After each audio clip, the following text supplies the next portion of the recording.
করো না গো, আমি তোমারই আছি।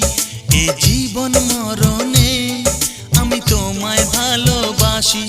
আমি তোমার ছায়া হয়ে রব তোমার পাশাপাশি।